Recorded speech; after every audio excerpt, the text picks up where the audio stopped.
Oh, hi, hello there. Welcome to the first conversation episode of our new and epic series on ancient Sparta and the Spartan Mirage. This is Let's Talk About Myths, baby. And I'm your host, Liv, the one who likes to talk about the ancient world, just like quite a bit. You know, I'm a fan. Today I am super pumped to bring you this, the first of the conversations surrounding ancient Sparta. I spoke with Dr. Maria Pretzler, who's a professor of classics but specializes not only in mythology but also Pausanias and the Peloponnese, i.e., she was the perfect person for me to speak to about not only Spartan culture and history and mythology, but that of the wider Peloponnese. Of course, Sparta was like the top dog in that peninsula for a large part of Greek history, certainly the period that we are most concerned with when it comes to this series. And because one of our bigger issues when it comes to learning about Sparta as a place, and particularly what their own customs, etc. were, is the lack of actually Spartan sources, let alone the secretive nature of them as a people, Pausanias then becomes super helpful. Now, many of you might have noticed that I have been talking about Pausanias a lot more often in the past few months, and that's because of this conversation that I had with Maria. We recorded it back in the summer, so I've had a few months now to really ruminate on why Pausanias is so interesting and to start using him more as a source. Because Pausanias was a very late writer in the grand scheme of Greece. He was writing when they were a part of the Roman Empire. But what makes him so interesting and insightful and really unique and important is how he went about his writing. He's considered a travel writer, and essentially what he did was travel around Greece, region by region, and speak with the people of those areas. Everyday people who had very personal insights into where they come from, their customs, history, mythology, etc. But what he also gave us was actual descriptions of regions, buildings, temples, landscapes. So many things that are otherwise lost to us now just due to the amount of time that's passed. So much of what we know about ancient buildings and maybe what was depicted on them, what was in painted on them or in the statues. So much of what we know about things like that are because Pausanias saw it and wrote it down. How interesting is that? Anyway, he's fascinating, and it was this conversation with Maria that really emphasized that to me. But, we also talked for almost 2 hours, so I won't keep you more with the introduction. Let's get right in.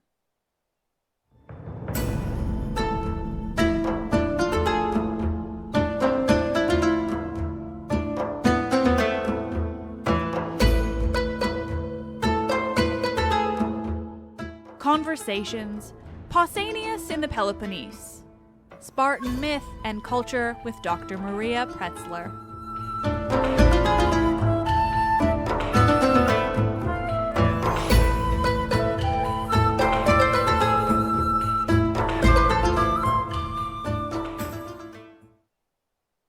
So why don't you start by just telling me a bit about what you kind of specialize in? It sounds like kind of a lot of Pausanias, certainly, but any kind of introduction to yourself that you want to give for my listeners.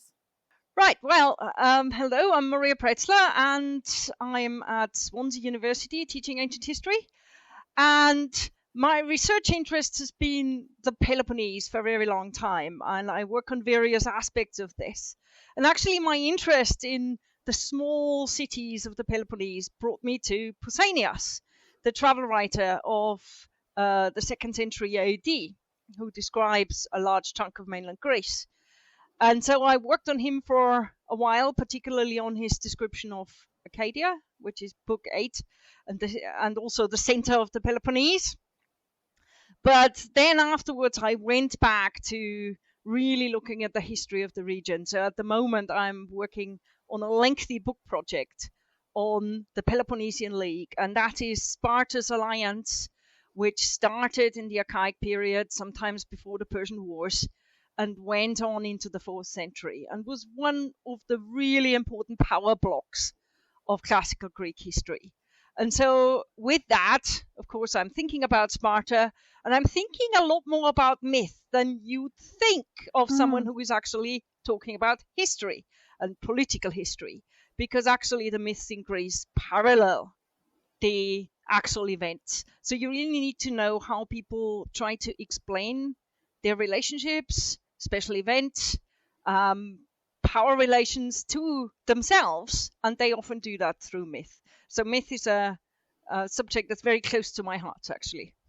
Good. I mean, me too, if that's not obvious. One of my favorite things to talk about lately, just, I've been doing this podcast for 5 years now, so I've gotten pretty deep into I'm not an academic, but into the more academic nature of it, like less about the stories themselves and more about understanding like the why and behind the stories and the intention and everything. So I very recently had to kind of write something out explaining how myth is history. Like we think of it as storytelling now, we think of it as narratives fiction now, but it is history, and like trying to talk to somebody who is not familiar with that nature and trying to explain that, because it is so inextricably tied to the history of this region. But at the same time, we have these like modern ideas of what myths are, and the fiction of it comes out. So it is so interesting looking at the ways that it interacts. I'm fascinated by the Peloponnesian League too. Like history is rarely my thing, but I'm more and more diving into it. Obviously because it ties so completely to I can't say the word mythology now. It ties so perfectly into mythology, and so more and more history. Just like I just want to know everything essentially. But so Sparta is such an interesting idea. The whole intention of this project I'm doing on Sparta is to kind of to look at Sparta as a place, as a culture, and its mythology, but also to specifically look at it beyond the ideas of it that exist now in the modern sense. This notion of a completely militaristic society that has almost nothing else going on for them. Like I want to kind of break that while also looking at Sparta generally. So I would love you to talk about anything here, but to kind of start it off, I'm fascinated by Spartan mythology because it doesn't, I know we don't have a lot that comes from Sparta itself, so it's often kind of hard to know what was actually happening there versus what people are saying happened there. But Spartan mythology, like is there a lot of regional mythology there that like is particularly different or interesting compared to the wider Greek mythology canon? I suppose canon is the wrong word. There is no mythology canon, but still. Well, you could answer this question in two ways. In one way, qualitatively, are Spartan myths, do they look very different from other Greek myths? I don't think so.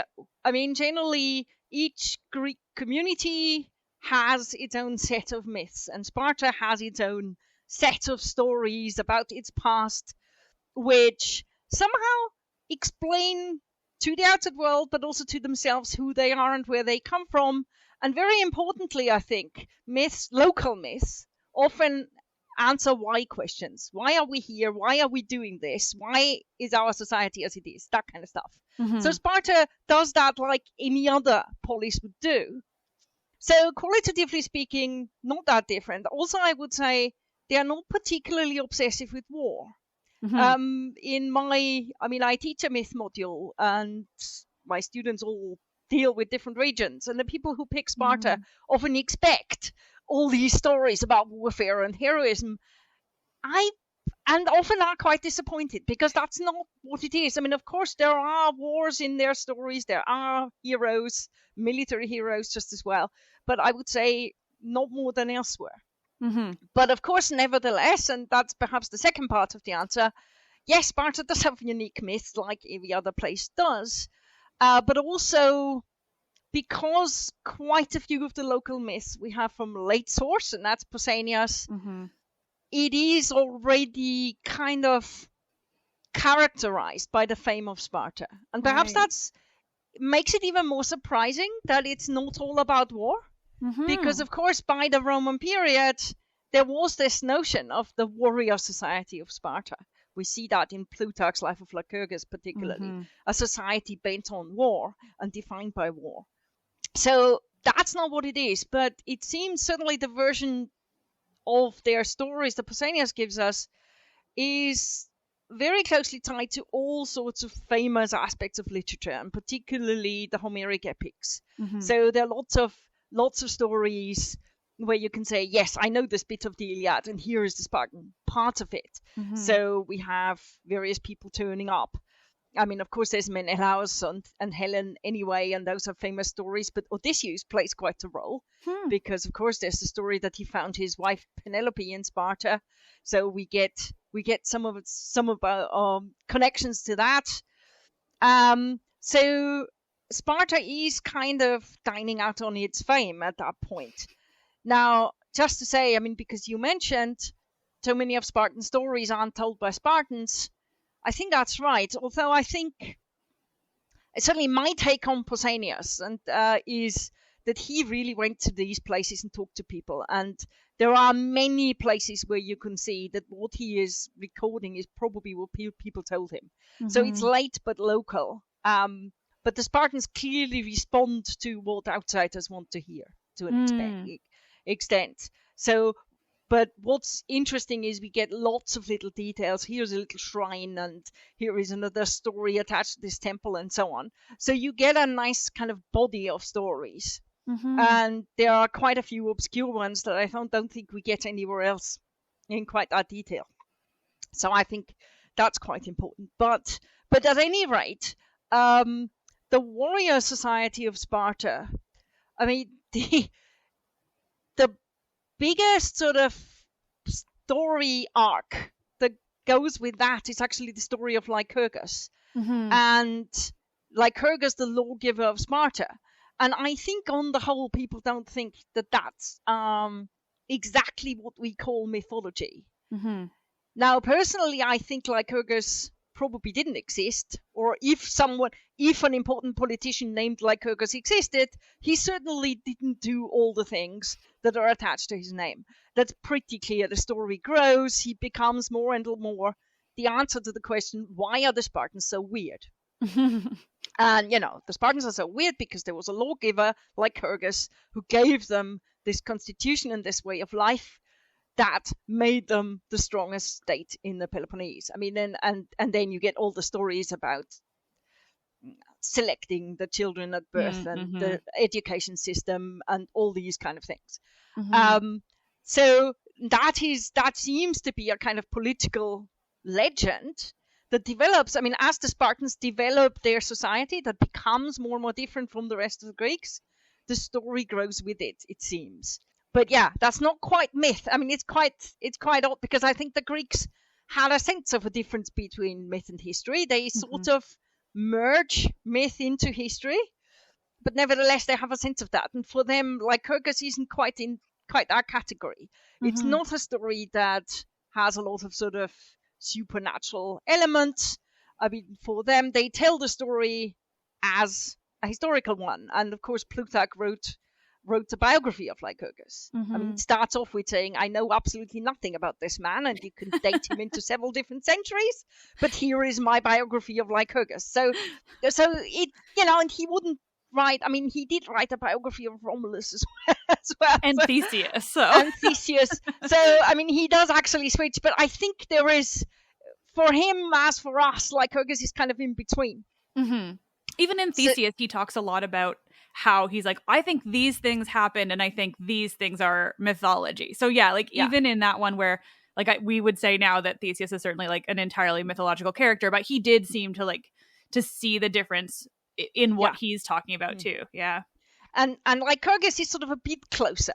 So we know there's lots of historical detail we don't have. Plutarch says we can't pin him down in terms of dates and whatever, but on the whole, he thinks of him as an actual person who lived in a historical period, and which you can grasp, and where, you don't have gods walking on earth, and, he doesn't meet Heracles or anything like that. Yeah. It's firmly, I mean, I think the boundary in a way for them tends to be the Trojan War.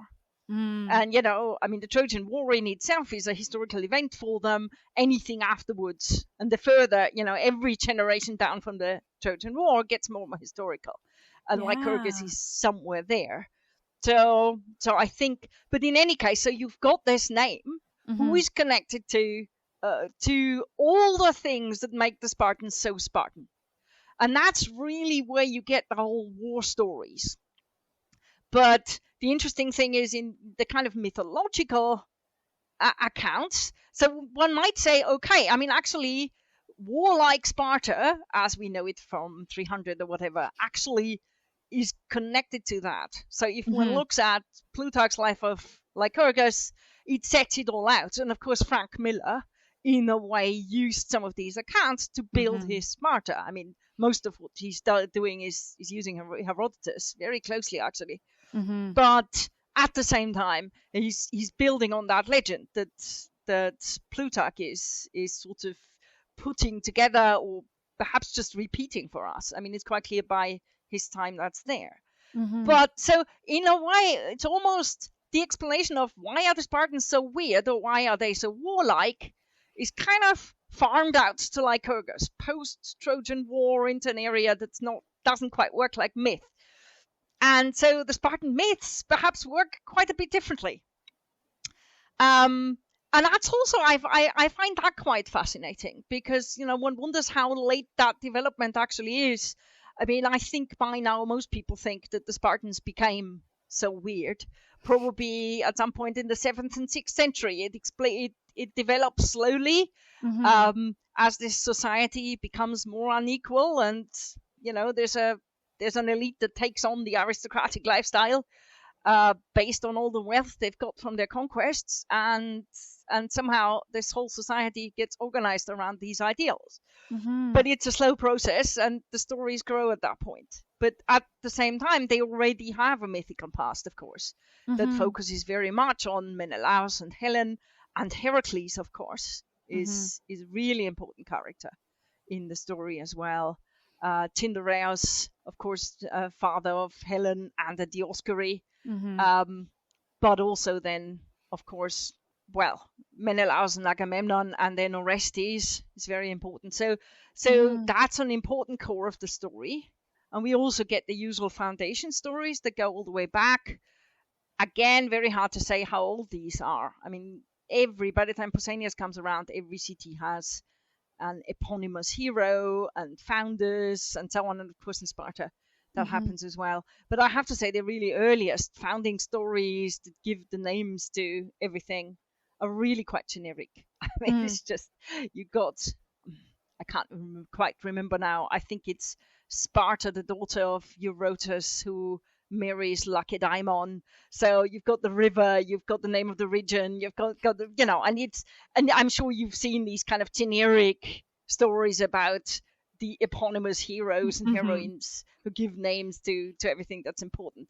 Pausanias certainly starts off his book 3 with just going through the motions and telling us all of this before he gets to the more important stuff. I guess I've been doing this backwards.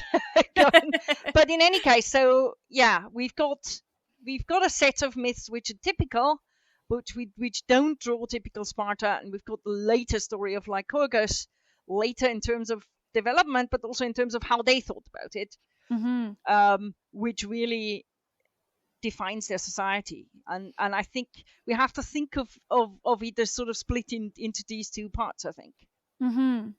I was speaking, I've spoken with a couple of other people in preparation for this series, and one thing that kind of stood out to me in discussing the actual military side of it is how it kind of seems like that kind of aspect of their history, that transformation, just like happens at Thermopylae. So it's not like they had this culture before Thermopylae and they didn't necessarily have it after either, but the myth around them as these incredible warriors and things starts obviously after the 300 and Thermopylae and all of this, and then kind of goes from there. And so somebody like Plutarch, who's writing so much later, but also so like after a point where so much about the myth of them after Thermopylae has been able to grow and become this big thing, and sort of, so he's almost writing a history that's sort of explaining how they, became like that, but what he's seeing is already something that had already been mythologized,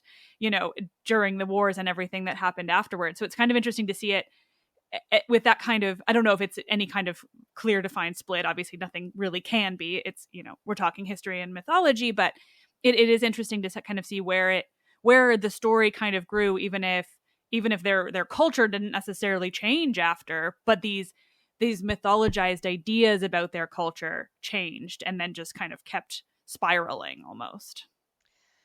Yeah, I like the idea of that sort of split of Thermopylae. It's absolutely clear that's a myth-making moment. And again, Pausanias actually saw the grave of Leonidas in Sparta, and the story that they brought the bones back, and there are lots of other stories of heroes whose bones get brought somewhere and so on. So Leonidas is really being treated as a heroic figure in the sense of mythical hero. And clearly by the time, in the Roman imperial period, when tourists came to Sparta, this was something people wanted to see. But the myth making starts probably in the years after the Persian Wars. We know the Spartans had inscriptions set up which already overplay the importance of Thermopylae and so on. That's quite clear. I think the cut is probably not quite so extreme. I assume that the Spartans were a bit different from other Greeks, less different than one might think, but nevertheless, even their extreme wealth. I think this society that has a fairly small elite. In a way, they are very large elite because it's a few thousand people who manage to live the lifestyle of extremely rich Greeks, where a small middle-sized city might have 10 families like that. Sparta has a few thousand families like this, and they increasingly become more and more exclusive. Of course, that elite then becomes smaller till it's down to a few hundred. But I think that must have set in earlier than Thermopylae. So there is something different about the Spartans. But I think it is absolutely right that they are not people whose whole lives are constantly dedicated to making war. In some ways, they're brilliant diplomats, and they avoid war whenever they can, and they're really good at it. Now, at some point, and Thermopylae may well be a turning point, they are the people who play on their reputation so that they don't need to go to war. People don't want to fight the Spartans because they're really, really scary. And they're scary because everyone believes the stories. Now, and the other thing is, if the Spartans go to war, they don't necessarily win because they are brilliant warriors. They win because they turn up with many more people than anyone else. And that's not because, they themselves have got about 8,000 or so, which is about a bit less than Athens, which can turn up 9,000 if they need to. But if they bring their allies along, they can turn up with 15,000, 20,000 if they need to. And that's bigger than anyone else in Greece. And the numbers are probably a lot more important than, ritualized hair combing before the battle or whatever, any of this, or even, the fact that they've been brought up to be extremely good at maneuvering in the battle line. It plays a little bit of a role. But if you've got a third more people in the battle line than the other side, you are likely to win, whether your warriors are brilliant or not. Yeah. So in a way, one of my big arguments about the Peloponnese is actually that Spartan diplomacy is much more important to their success than, whatever that kind of warrior prowess may have been. But one might also say, the more I'm looking into this, the more I think that some of their success in diplomacy is actually because they are such impressive rich people. They are really wealthy. They are just every aristocrat's dream of what a super aristocrat should look like. And, yes, they have the leisured lifestyles that not many people can afford, particularly in the Peloponnese. Even the rich cattle barons of Arcadia probably, don't have quite the lifestyle of a Spartan. The Spartans, they are not allowed to have whatever gold ornaments and whatever, but it's nevertheless a wealthy man's lifestyle, and it's extremely so. They've got huge amounts of land. They've got loads of people to do their work for them. And basically their lifestyle is hunting and sport and dining together. Mm-hmm. Brilliant. Everyone's dream. And so, and that I think must have been there before the Persian Wars. Mm-hmm. But Thermopylae absolutely is the absolute PR dream for the Spartans. And they're very good at using this. Everyone thinks that the Spartans are straightforward and simple and whatever. Absolutely not. They're sophisticated in their PR.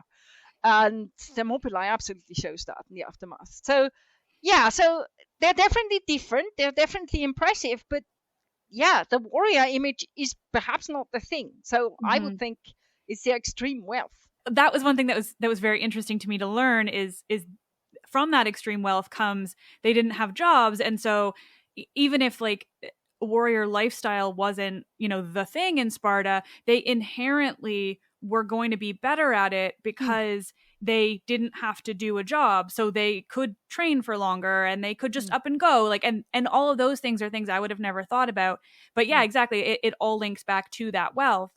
And it just like all works together to make these people that just it was just that they had more time. It wasn't that they were like set about being the best warriors. They just had the time to like be better at it. But then like you're saying as well, the numbers and everything, it's just fascinating the ways that these things kind of worked together. And then the myth making afterwards, that the way they then, put up so many different shrines and whatnot to like really show off and really like amplify what had happened there and make it into this whole other thing is so interesting.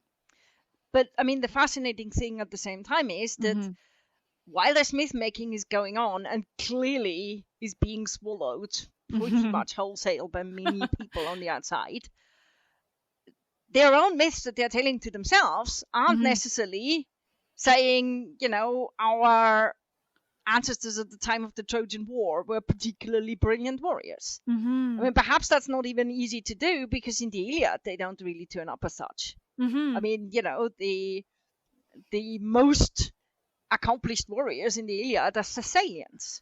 I mean, Achilles' people. And, Menelaus is a bit of a, wet blanket, I'd say. Yeah. He's just kind of there.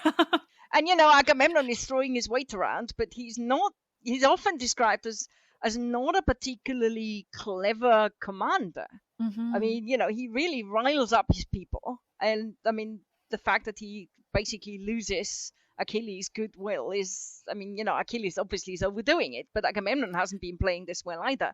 So, I mean, these people are not particularly looking like the kind of, ancestors of these people full of warrior prowess. I mean, and perhaps it's very hard to work around this because, I mean, the Iliad is one of those fixed points. You can add things. You can add kind of almost fan fiction-like stories of what happens between the lines or what happens to people afterwards or before or, origin stories. You can do all of that. But, I mean, that text stands. And so certain characters are very, very difficult to change, I think. So there is only so much you can do. And so in an odd way, the warrior propaganda happens elsewhere. And the Lycurgus stories obviously being one of them, but the other one is really just history making. And the way Spartans set up monuments and the way Persian wars are clearly commemorated and thought about. And the same again with the victories of the Peloponnesian War and so on. I mean, so some of this is actually really not communicated through myth, which I find quite interesting because Greeks really do a lot of communicating through myth. And for example, the Athenians absolutely, somehow expand their empire into the past. And suddenly they are the ancestors of the Ionians. And there are all sorts of, there's manipulation going on all over the place. And you'd think that exactly that kind of main quality of the Spartans that everyone knows about gets backdated into mythical times. And it's not happening as much as you'd think. Do you think that the Dioscuri could be seen as that example? Because to me, they don't feature in much, but then they do become this like big warrior brotherhood or like, warrior twins of Sparta. They seem like they could be like the one place where maybe they are trying to pull that back into the history. Yeah, I mean, they clearly feature in this. I mean, I think the main point about them is also that they are, the perfect young men in some ways. They go through so many adventures. It's not the typical warrior kind of thing that, they are good in the battle line. They are much more heroic figures than that. And of course, your average Spartan, even the comedy Spartan in Aristophanes, will always, it's always by the twin gods, and it's clearly what they say. When and what no one else does. I mean, that's very Spartan. So they are clearly the perfect young men, the kind of perfect men that young Spartans are, and young aristocrats in other places try to be as well, of course. But that's something every Spartan citizen is, or wants to be, or is forced to be, or however you want to say. So yeah, I mean, the Dioscuri are clearly important in this. Whether they quite fit the warrior image, I'm not so sure. I mean, in some ways, the power myth for the Spartans is actually Heracles and his descendants, and we'll have to come back to that, because I think that's a big chunk of how we have to think about their way of using myth to project their power. But yeah, I mean, the Dioscuri, what's interesting about them as well is that the story is really adaptable. So, they can have, I mean, you've got their main story, who their parents are, and so on. But then they can have as many adventures as you like, as long as the generation is right, of course. But the same generation as Theseus, and, and there's a lot going on. So the Dioscuries turn up in all sorts of places and kind of, gain the Spartans a foothold in various places, of course. Although I always wonder, the story of Theseus abducting Helen. I mean, where does that come from? And presumably that's an Athenian story trying to get a piece of, of the Spartan past and so on. I think exactly that the story about that generation of heroes, with Helen very important before the Trojan War, and the Dioscuri and Theseus, and then Heracles getting involved. I mean, all of that, I think, is very much the space where all sorts of power games can be played out over the centuries.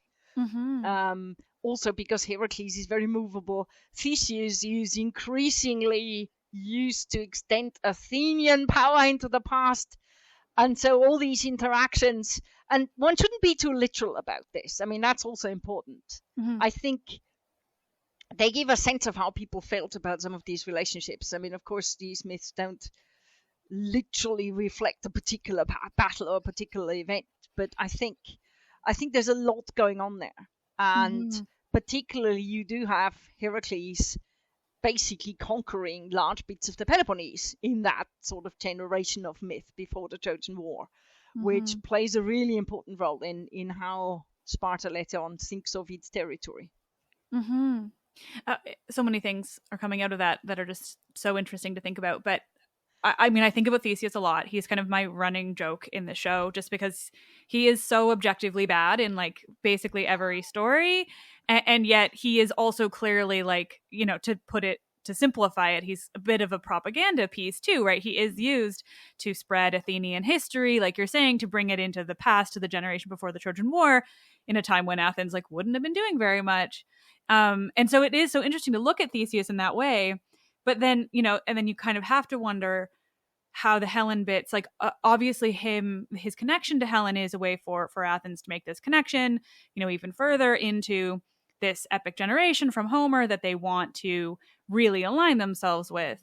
But it is so interesting that in that story of him abducting Helen, like, even if you ignore all of the objectively gross things about it, that she's like at the very oldest, she's 12 and like all these other things. But even that, without that, like the Dioscuri get her back. So Athens loses to Sparta even there. And so that alone, and maybe it's just like, well, they couldn't change the history of Helen being in Sparta. So they had to account for it. But I like it because it's like, even in this attempt to make Theseus to be this really important mythological figure that heightens the control of Athens, all these different things, even then, he still loses to the Spartans. And it's interesting to think about it that way. On the other hand, I've always wondered, and I don't have an answer to this, Mm. what that actually means. I mean, if you think about all of this from the very traditional Greek way of thinking about the woman's value, Mm-hmm. I mean, you'd actually think that after she's been abducted and presumably been raped, Helen is damaged goods from that, Mm-hmm. patriarchal way of thinking. And that obviously doesn't come up, which is very interesting. She's still the most desirable woman in Greece Mm-hmm. after this. So, that's I don't know how this fits in and how Mm-hmm. people thought about that. But I've always wondered, I mean, Mm-hmm. how this is actually read. If we think that, I mean, of course, many of the storytellers would have been women, but the very official, recital of mythical stories at festivals and so on is a male thing. And at least partially, these stories fit into male ideas of what a woman should be. And Mm-hmm. Helen, in a way, I mean, you would think, everyone's honor is by this point completely damaged, and it Mm-hmm. doesn't seem to be the case. I mean, it Yeah. might tell you that the story is so late that, was added at a Mm-hmm. point when, again, the story of Helen as the most desirable woman in Greece can't be changed. Mm-hmm. And of course, there are late versions of stories. I mean, all these horrible stories about Penelope. Oh God. After, I mean, people do change. Admirable women always get bad gossip attached to them. But Mm-hmm. this seems to be in a different league, actually. Mm-hmm. The story of Theseus Yeah. abducting Helen. No, it's a But very good point. I'm trying to think of where the source it or which source this is coming from, but in my just memory hole of mythology, my thinking on it had always been, or rather, what I remember had always been that, like, and again, I think this does exactly reflect what you're saying about it being a myth added on later, but to me, they've always added it on and then added that little like additional bit that's like, so he abducted her, but whether or not this was intentional or not, he didn't actually get around to mm, raping her because he then went and helped Pirithous try to abduct mm, Persephone, and then he got stuck there. So I think it's almost like a way to not mm, damage Helen, is to say that because he also, like, he didn't fight the Dioscuri for her. They fought while he was locked away in the mm, underworld for being an absolute dumbass. But like, so it's mm, like he put her into this castle somewhere, right? And then she ends up getting yeah. rescued, and he's like not even there for any of it. So I think that is almost like the way of clarifying, like, yeah, he abducted her and she was an actual child, but he never even got to that part. That was going to come later, so she's fine and he's kind of not as horrible and all these different things. But yeah, it's interesting to think about it that way too, and now I want to go back and figure out I where mean, I've read these things. and I particularly think, I mean, I think a lot of this must have been shaped by various different versions of Attic drama. Because, I mean, Mm-hmm. for example, that, you've got a fairly horrible story and you know how it goes, and then you sort of rescue it in all sorts of ways. I mean, and generally the way it's built and the way it kind of rescues Theseus a bit, but not quite, Mm-hmm. and draws all sorts of very interesting moral dilemmas. I mean, I don't think there's a question that this. I mean, Mm-hmm. we've got some of them, but I always think there's so much Attic drama we don't have, but which Mm-hmm. throws a very long shadow over stories. Now, sometimes when people do very detailed research into this, and frankly, Attic drama fragments is not quite where I'm an expert, but even very local history. I mean, stuff that turns up in Pausanias, and you suddenly realize some local town somewhere in the Peloponnese has a local story which has been adapted to something that was made famous by Athenian drama. Mm-hmm. So, I mean, they had their own story. Some Athenian writer took it, turned it into a piece of drama, which was quite famous, even if we don't have it. Then everyone certainly in the Roman world, knows the story from that drama. It comes back to that town, and they basically adapt their local story to that, because Mm-hmm. Athenian drama really shapes things. Mm-hmm. I mean, I guess nowadays the equivalent would be that you've got a local story and the big Hollywood movie is made of it. and then everyone remembers the version of that. And I Mhm. think that happens quite often with books, for example. Oh, Loads oh of yeah. people don't remember the book anymore, but actually, and I think that happens with Attic drama as well. So Mhm. I think the power of that shouldn't be underestimated, and how that shapes stories, and how, and I think the way these stories, these adapted stories, they get integrated into the mythical landscape of the places where the myth is at home originally. I think they don't do that grudgingly. They're Mhm. probably, it makes them more famous in a way, and it Mhm. brings their story out. I'm sure there were some people grumbling about adaptation and how, Attic drama changes all our stories, and this is all wrong. I mean, the kind of discussion you have between purists and people who like adaptations about any kind of movie where the book already has fans. I mean, that must have happened in antiquity Yeah. as well. That Euripides, I mean, he really mangled our story of, of Helen. How dare he? It must have happened. I mean, no question about this. And I Yeah. think there's interaction, there's constant interaction with myth, and literary treatment of it, and Mhm. retelling of it, and so on, in different places and different contexts, is something that's, I find it really fascinating. And of course, it's very visible in Pausanias. Once you Mm. dig into the kind of stories he's telling, you can actually see that this has happened. And of course, that's very late, but it must have happened all the time. Mhm. And of course, there are some local stories that interact with the Iliad and get shaped by it and have to adapt around it and so on. And in Sparta, that's probably particularly strong. Mhm. I mean, one issue, for example, is that Helen clearly is a local goddess, possibly. I mean, Mhm. she clearly, I mean, that's one theory at least, that Helen was actually a local divinity. But she clearly at least had the status of a heroine. And that's still the case. And at the same time, there is the story that turns up in the Iliad, which probably doesn't quite fit the character that she was locally. And Mhm. who knows how that character got into the Homeric epics. I mean, Mhm. those processes are really hard to tell. We don't even know how far back that may have happened. I mean, Helen may have been an entity back in the Bronze Age, and who knows? I mean, but in any case, there's clearly, even at that stage, and this is much, much, much earlier, you've got different versions of these stories that are all reflected in the landscape in slightly different ways. So the sanctuary of Helen, clearly, I mean, in the stories that we've got anyway, divinity or heroine who's helping women with marriage. There's one story of the wife of a Spartan king who was the ugliest in Sparta and became very beautiful after praying, and so on. I mean, you get all these kind of things as well.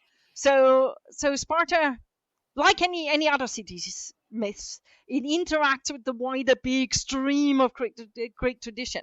Mhm. And of course, Helen is, because she's so famous and because she's such a complex character in the Iliad. And then you get the Odyssey, I was where just gonna bring that up. Exactly. even within the epics, she's really Yeah. contradictory. Yeah. And so everyone is sort of working away at this character. I mean, and this is where Attic drama is beautiful, because it shows us just how much people are thinking about this, and it gets Mhm. adapted and thought about, and um, whatever, Euripides' Trojan women, which is clearly trying to make that step. There Mhm. is Helen who is responsible for all of this, but we see Menelaus being sort of seduced by her all over again. And Mhm. so that's the fan fictiony middle bit that tells you how you get from the Helen in the Iliad to the Helen in the Odyssey. And, there's a lot of that must have been going on. And Yeah. clearly, not just, I mean, in Athens, we've got some of it in writing, but Yeah. must have been all over the place, everywhere. I mean, the Spartans themselves constantly must have told stories about how this works, or how their own, local heroine turns into this.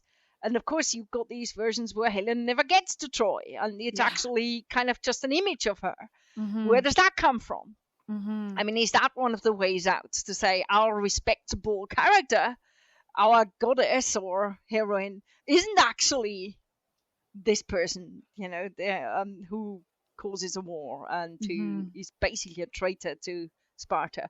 I mean, how did the Spartans cope with with the Helen in the Iliad? We don't know, of course. I mean, this is really something where we have no idea. We just know there's a different version of Helen back home in Sparta who looks after Spartans, and particularly Spartan women, it seems, and, who is hard to imagine as that kind of traitor character. So somehow we've lost those stories that fill the gap, but of course they're there.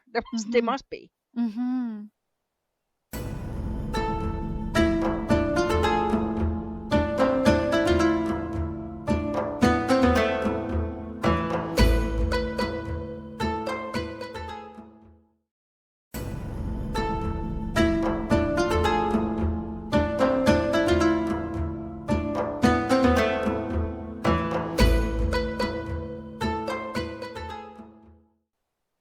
How did they, just made me think of this, how did they see Clytemnestra?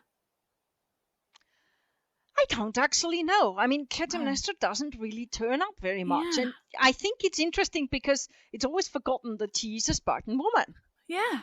But I can't really think, I don't think I'm overlooking anything obvious, but I can't really think of any place where she turns up in relationship to Sparta. Perhaps it was enough for them to own Helen, so that, owning Clytemnestra as well would have been a bit too much. But yeah, absolutely. Yeah. I also can't really, it must turn up in drama somewhere, but I can't really think of an explicit place where someone says, there is this evil woman, and of course she's evil because she's Spartan or something like that. You'd expect the Athenians to say something like that, perhaps. But it's not. I don't think that turns up anywhere. So now Clytemnestra isn't really seen as very Spartan. Which, is interesting. Yeah, because she would have been demonized. Modern fiction where you've got her as girl in Sparta and you get all of that kind of stuff, and people are imagining it. And I don't think we have a trace of the Greeks imagining that. Yeah, that's a fascinating one. Yeah, I hadn't thought about it, but I don't.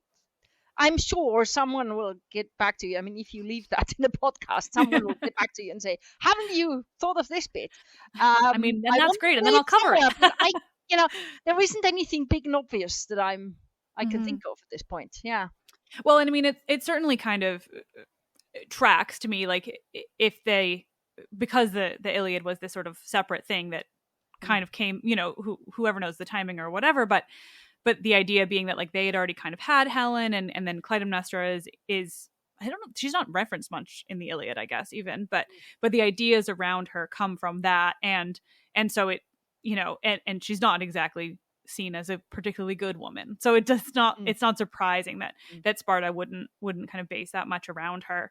But it is interesting, especially if Orestes played a role, then it's like, hey, his mom was Spartan. Like, I know, because I was wondering when you mentioned him earlier, is the connection made with the versions where he ends up with Hermione, or separate from that? No, it's separate from that. Interesting. Okay. So the idea is basically, and I think this is why Orestes becomes so important. The idea is that he became the king of the whole Peloponnese after the Trojan War. So he comes back, he leaves behind his madness, and in the end he becomes king. And of course there is no heir to the Spartan throne. I mean, or rather he marries Hermione, and so he's the king of Argos or Mycenae and Sparta. But yeah, I mean, the notion was always that he was ruling the whole Peloponnese, and in a way that's the last time in myth that this happens. So I think the Spartan focus on Orestes must come from a period when they first thought of claiming the whole Peloponnese in some ways, not necessarily by conquest, but by dominance through alliance. And this comes earlier than one thinks, because, I mean, at least if Herodotus is right, there's quite a bit of Peloponnesian rhetoric that's certainly around in connection with the Persian Wars. Now, some of it might be Herodotus, in which case we get back to the second half of the 5th century when the Spartans definitely want to dominate the Peloponnese. But if he is right when he quotes the famous inscriptions at Thermopylae. There is one, there's a really famous one, Go Tell the Spartans, that one. But there is another one that celebrates the Peloponnesians, the men from the Peloponnese who fought in the battle. And it actually name checks the Peloponnese as a whole thing. And that's the first time this happens. For me, that's a big turning point, because if that inscription was real, and I'm assuming it was because Herodotus quoting it, loads of people must have known it. The Thermopylae was a famous place. The inscriptions presumably were known. They're quite short. Everyone could probably quote them. So if that's right, if they were celebrating the Peloponnesians who fought at Thermopylae, and there weren't that many of them, and they were certainly not all of them, then that claim goes back at least to the Persian Wars and a bit earlier. So hard to tell. But at some point, the Spartans think that the Peloponnese is kind of their turf. They're probably not the first people to do so, because there are lots of Peloponnesian claims in connection with Pelops, in Elis much earlier. So the sanctuary at Olympia is celebrating Pelops, and all sorts of connections across the peninsula. But at some point, the Spartans are the people who kind of make that claim. And again, this is not about conquest. I don't think there's any sign that at any point they wanted to conquer it all. But, being able to call up men from most of it is where they go. And then Orestes becomes important. If you want to make a claim, because, on what basis can you say that you might have a right to that? Or how do you project that power back into the past? Then Orestes is pretty much your candidate. Because this is all before the Dorians arrive. Now, this will become important in a moment, but essentially the problem is the Peloponnese is, in terms of these ethnic groups, very mixed. And Orestes is so early that he could kind of be claimed to predate all of that. Now, the Arcadians are so old that they claim to be older than the moon. And they claim to be not involved in any of this, but even they were followers of Agamemnon. So you could claim, okay, fine, you're not related to anyone, you're even older than the Greeks, you're older than anything, you've always been there, sprung from the soil, but nevertheless you followed Agamemnon, so you were clearly also part of the kingdom of Orestes. So that's the only point. If you want everyone in there, then Orestes is your man. And it's quite clear that at some point the Spartans became quite keen on this, because there is the story that they actually took his bones, and the story in Herodotus is that they took his bones from Tegea, that's the northern neighbor, an Arcadian city, and that was kind of the magical way of overcoming the resistance of that one city. And after that, all the other Arcadians, certainly, so all the central Peloponnese, came in and became allies as well, and that kind of crux the problem. Once they've got, the Arcadians are meant to be very good warriors, and they live in their little mountain valleys, and they're hard to overcome. But taking the bones of Orestes does the trick, so Herodotus tells us. Now, I think that story, there are all sorts of dodgy details in that story of Herodotus. It can't be quite as it is. I also think that bone stealing is much more a 5th century thing than earlier. So it may well have happened after the Persian Wars, when the Spartans became much more concerned with all of this. But, you can only guess. What seems to be absolutely true is that the Spartans had a tomb of Orestes, and it was clear that the bones had been brought from somewhere else at a point when the Spartans basically said, look, he's our ancestor, and in a way, he seals their right of dominance in the Peloponnese. So that clearly happens at some point. By the time Herodotus gets around to it, whenever, mid-5th century, late 5th century, it has happened, and there are stories about it. And so Orestes is important. Also interesting, one of the main sanctuaries of the Spartans is the sanctuary of Artemis or Thea. And the story, certainly by the time Pausanias comes around, goes that ancient image of Artemis, which must have been a wooden statue, really, really ancient, perhaps 7th century, perhaps older, but the kind of statue that looks more like a carved tree trunk than a Greek statue. And they said that that was the image of Artemis that Iphigenia had brought from Tauris. Oh, wow. And there is another city that claims that, and that's the Athenians, who said their Artemis of Brauron was that statue. Yeah. But Pausanias thinks that's not it.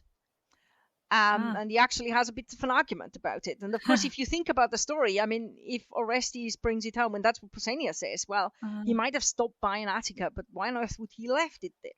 Yeah. You know, why wouldn't he bring it back to the Peloponnese where he's himself at home?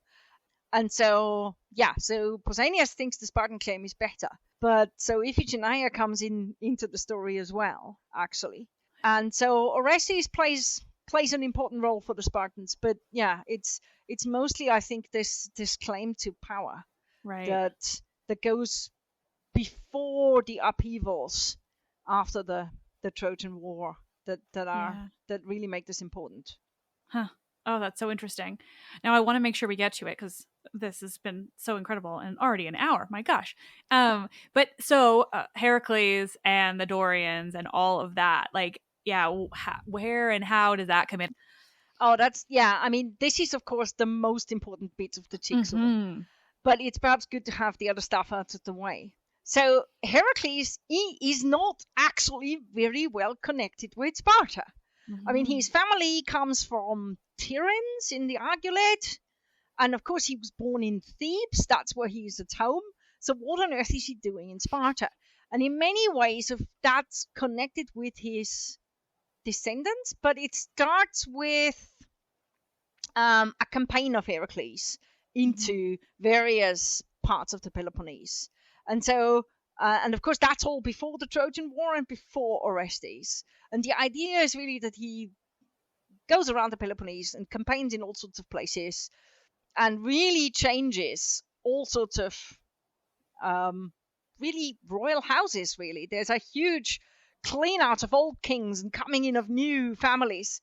Now, the interesting thing is, in a way, is that Heracles goes around and produces the political situations we see in the Trojan War. So he brings in all the fathers of the Trojan War heroes into their respective positions of power, which is really interesting. Yeah. And I think, I mean, I've got a fiendishly complicated theory about this, which always completely stumps my students. So please cut it out if it gets too complicated. I'm excited. But I think what happens is the Iliad is really ancient, right? Really, really, really ancient. But at the same time, as these communities develop, they all put down roots in myth.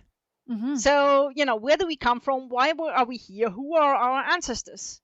So you get these stories, and they go backwards from each place.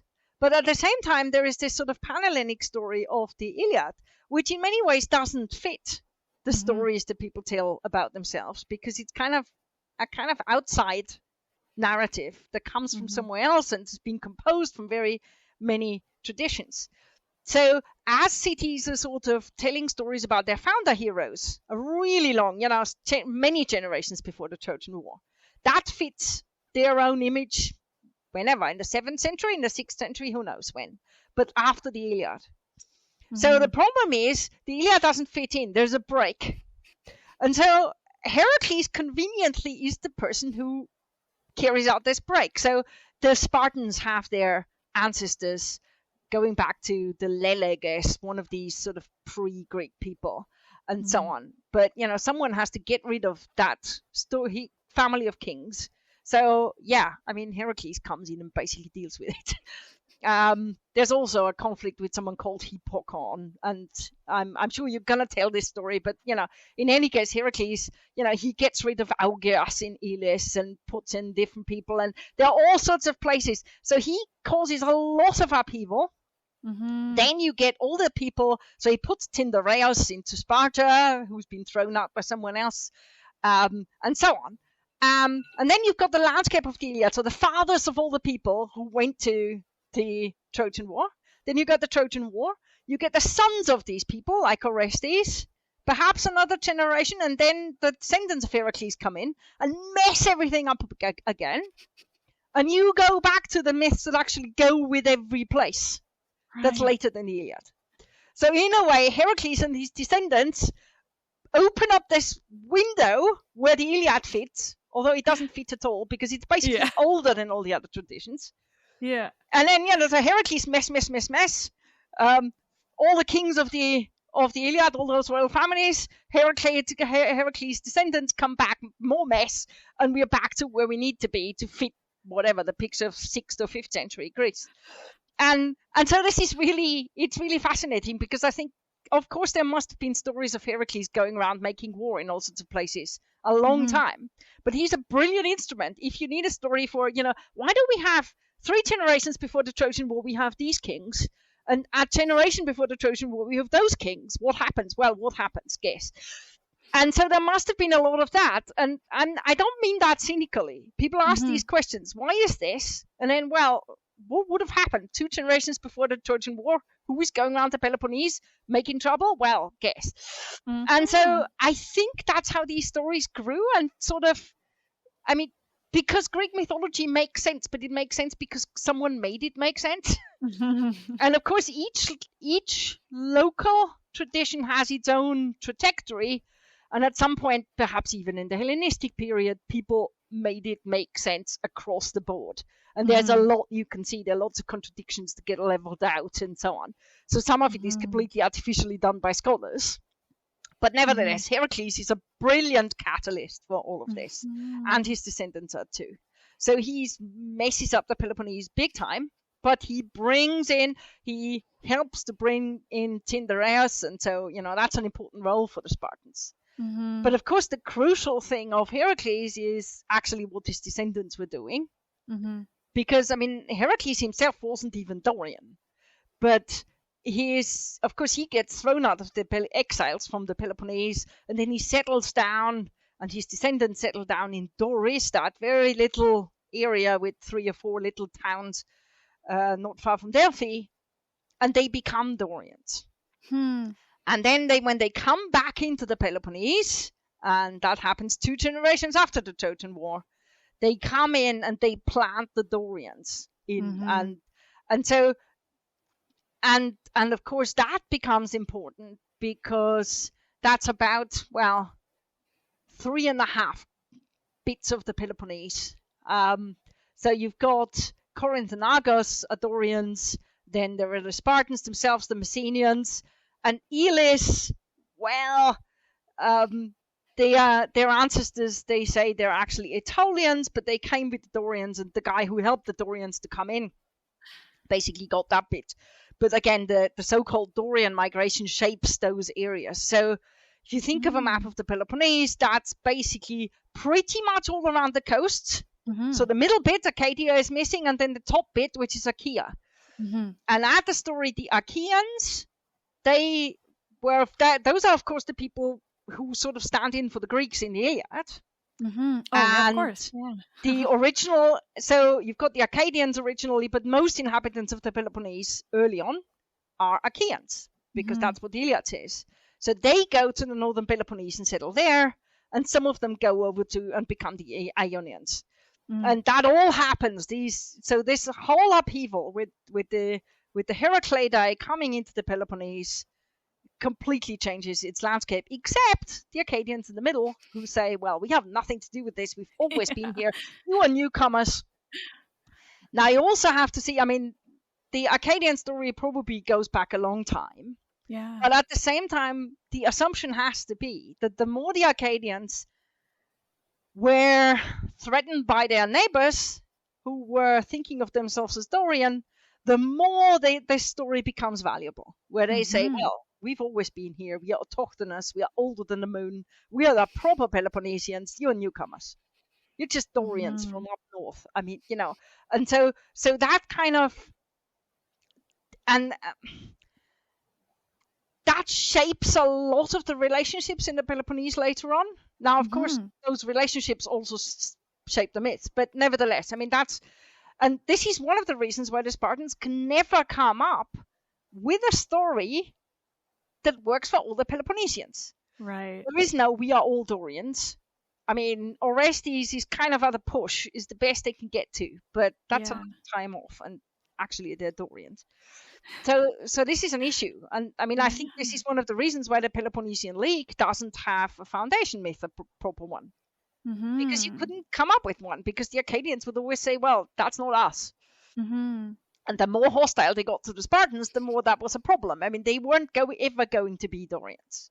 You couldn't invent, whatever. Arcas actually married some sort of Dorian ancestor, and that's why you are actually a bit Dorian after all. It just doesn't work. I mean, their identity is really strongly old, non-newcomer, and all of that kind of thing. Yeah. And this is, of course, I mean, that shapes politics in the Peloponnese in a way, and it shapes the idea that they're Peloponnesians. It took me a long while to realize that this is actually quite weird, that they're called after a geographical entity and not after, there's Pelops, yes, but, they're not named after an ethnic group. And they never claim to be an ethnic group.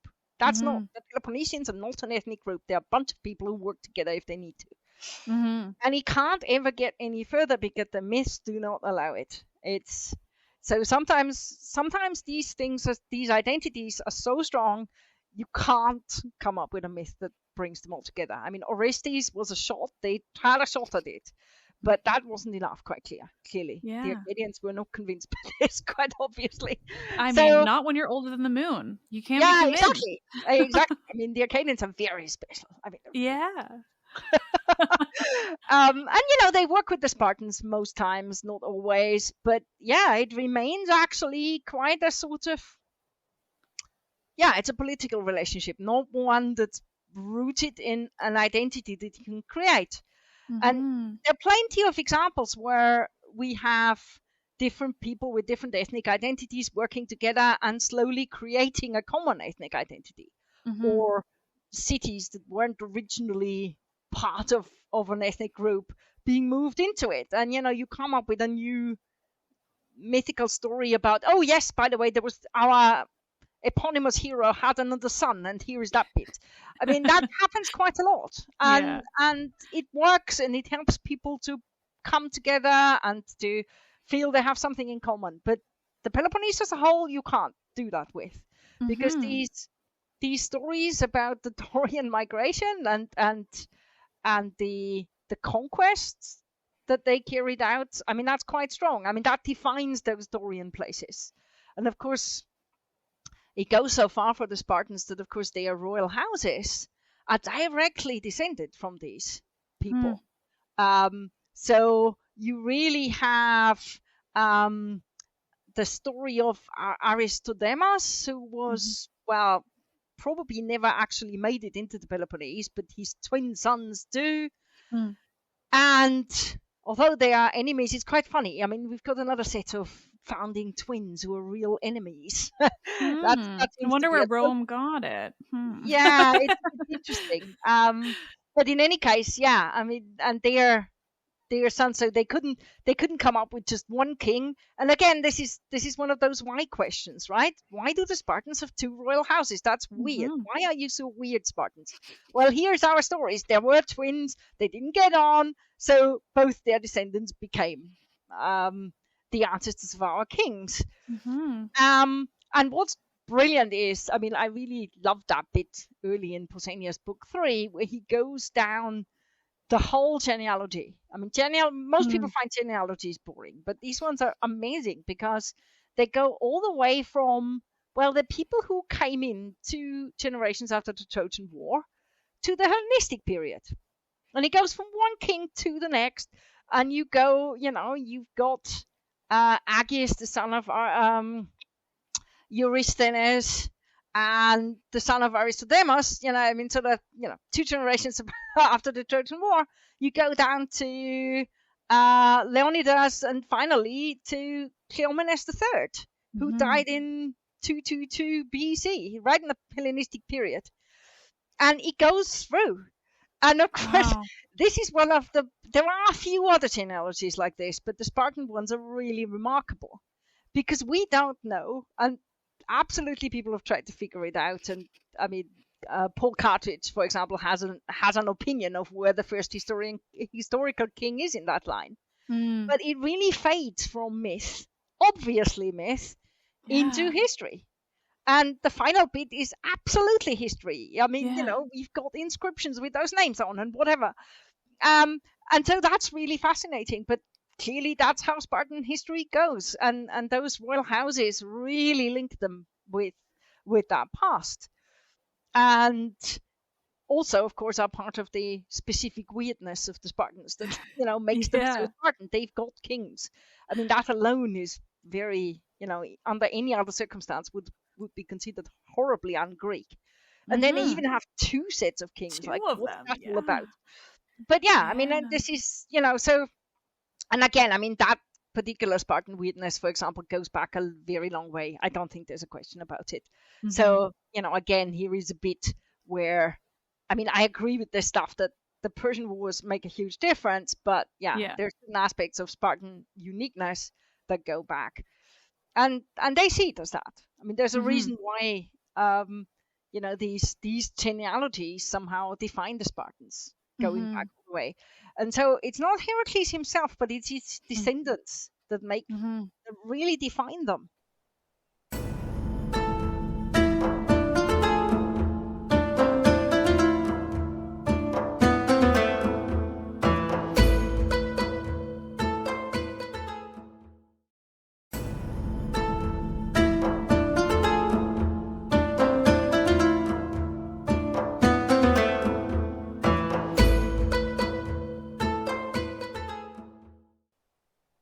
Of course, Heracles, one could argue he's a very Spartan sort of guy. And I have no idea what the Thebans thought about this. Right. Because, I mean, there's no question that the Spartans were in some ways associated with Heracles. Yeah. And the Thebans were too. Yeah. But in a way, the Spartans get a lot of the attention.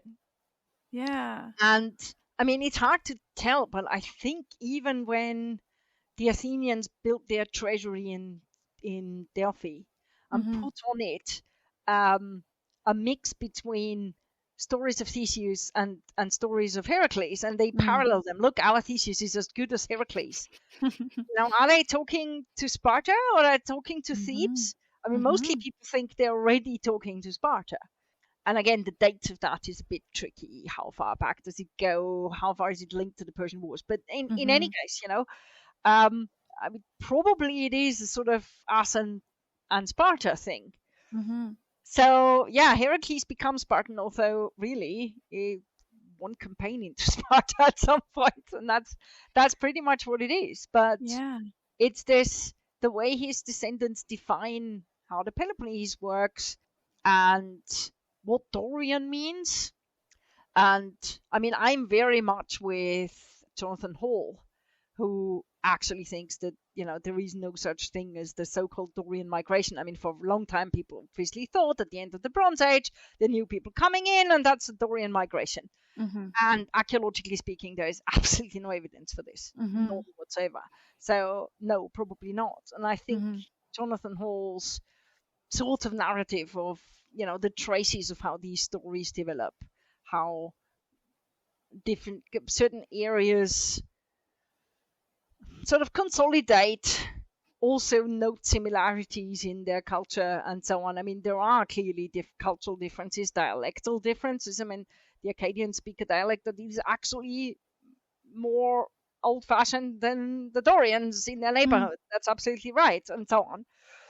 But and of course the Spartans shared certain festivals and so on. I mean, the Canea festival, for example, which is so important that they don't go to war even if it's very, very urgent and so on, because all the other Dorians share that as well. And the Spartans make a lot of this. Of course, when it's not just a Peloponnesian thing, they've got relationships to places like Thera, which they say, I mean, according to their stories, they founded. And of course, really? I mean, there's a big foundation story. I mean, this goes back, again, in the Pausanias version. There's a Herodotus version of it as well, and I'm not sure how he dates it in sort of myth dates. Yeah. But the Pausanias version puts it very early, sort of that goes with the earliest sort of kings of Sparta. Yeah. And there's a man called Theras, and he goes off and founds the so-called colony in Thera. By Um, Thera, you mean like Santorini Thera? yeah, exactly. Okay, wow, yeah. Just making sure I was not missing another one because I'm like, that's so unbelievable. No, Wow. that's the story. And Yeah. the big implication of this actually comes in Herodotus. You can check out his foundation story of the city of Cyrene, Mm. because that again starts with the Spartan story of, no, I'm just thinking does date it differently, because Mm. in his case it's a kind of internal conflict of Spartans in relationship with the Messenian Wars. But in any case, Mm. they found they found the colony in Thera, and Thera then found Cyrene, Mm. and Cyrene clearly is quite keen on having that Spartan connection as well as the Mm. Theran connection. And so that's remembered. But of course, there's also Tarentum in southern Mhm. Italy. Um, and then there are Dorian places overseas that aren't Spartan colonies, but the connections can be used. So Syracuse, for example, via its friends in Corinth, but they invite the Spartans in to help them against the Athenians.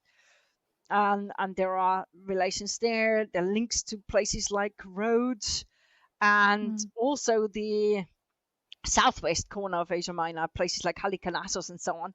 are officially thought of as Dorian, which is a bit weird because, I mean, Mhm. Herodotus comes from a place that's officially Dorian, but of course writes in Ionian, and so, Mm. so there's some really interesting things going on. But I mean, the Dorian, there are loads of Dorian places which are overseas, and yeah, Sparta does sometimes use those connections. And very important, it's putative homeland. Doris, the original homeland of the Dorians. Whenever Sparta wanted to assert control in Delphi, then that was a very good reason to go. The original Right. Dorians feel threatened or need to be helped or whatever it is, and the Spartans go off and meddle in central Greece, Yeah. and that happens more than once. So these relationships are, and again, I mean, I don't want to sound this more cynical than it was. I think, I mean, of course, you can use this kind of stuff in political discourse, but I Mhm. think they probably you took this quite seriously. So it's not Mhm. just superficially, let's think of a lie that people will believe. I always warn people of being too cynical about this, because sometimes Yeah. we see this and people say, "Oh, this is propaganda," but I think mythical connections go deeper than that. Mhm. Now, they don't force you to do anything. You don't always have to, support all the Dorians against everyone who's not Dorian. If it suits you, you can do other things.